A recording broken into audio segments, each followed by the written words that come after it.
দর্শক, আপনাদেরকে আজকে দেখাবো অনেক সুন্দর একটা রাস্তাটা আপনার মধুপুর জঙ্গলের ভিতর দিয়ে যে রাস্তাটা গেছে এই রাস্তা দিয়ে এখনো আপনার সন্ধ্যার পরে গাড়ি খুবই কম যায়। তো আমরা যাচ্ছি হচ্ছে টাঙ্গাইলে সিএনজি দিয়ে। এই জন্য হচ্ছে ভাবলাম মধুপুর যে গড় আছে জংলার ভিডিওটা একটু করি।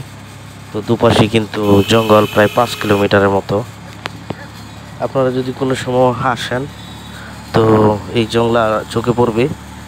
তো মাঝে মাঝে দু একটা বানরও পাবেন। তো গাড়ির স্পিডের জন্য কিন্তু আসলে আমি বানরগুলা আপনাদেরকে দেখাতে পারছি না। তো সিএনজি বা মোটরসাইকেলে গেলে জংলাটা একটু ভালো করে দেখা যায়। মধুপুরের এই গজারি বন পার হইতে মিনিমাম আপনার সময় লাগতে পারে 5 থেকে 10 মিনিট।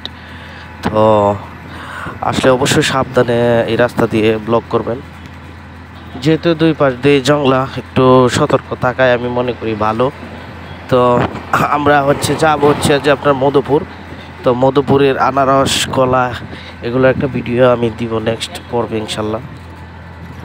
আবার এখানে মধুপুর যে গড় আছে জংলা, এখানে আপনার যে কি বলে স্পটও আছে, পিকনিক স্পটটাও ঘুরতে পারেন, কোনো সমস্যা নাই। এখানে আবার অনেকেই পিকনিক করতে আসে। তো যেহেতু অনেক আকর্ষণীয় একটা জায়গা, আর দেখুন শুধু গাছ আর গাছ। আমরা আসি যে আপনার সিএনজিতে। তো আমি যদি সামনে বসতে পারতাম তাহলে ভিডিওটা হয়তো আর একটু সুন্দর হইতো। মুক্তাগাছার শেষ থেকেই আপনার মুক্তাগাছা কিছুটা অংশ গজারি বনটা পড়ছে। তো মুক্তাগাছা থেকে একবারে মধুপুর বাজার পর্যন্ত এই জঙ্গল, গজারি বন। তো আসলে এই গজারি বন মানে বাসে অনেকেই গেলে আপনার দেখতে চায় বা দেখতে মন চায়।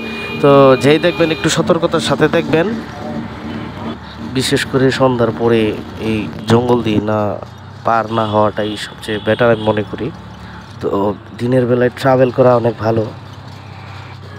আমি দিলাম একটা রাস্তার ভিডিও, নেক্সটে আবার অন্য কোনো রাস্তায় আপনাদের সাথে আবার দেখা হবে, কথা হবে।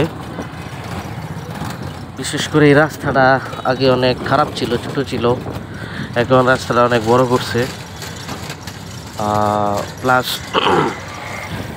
আগের চেয়ে অনেক মজবুত হয়েছে। তো ভালো থাকবেন সবাই। নেক্সটে অন্য কোনো রুটে, অন্য কোনো হাইওয়ে রাস্তায় দেখা হবে। আল্লাহ হাফেজ।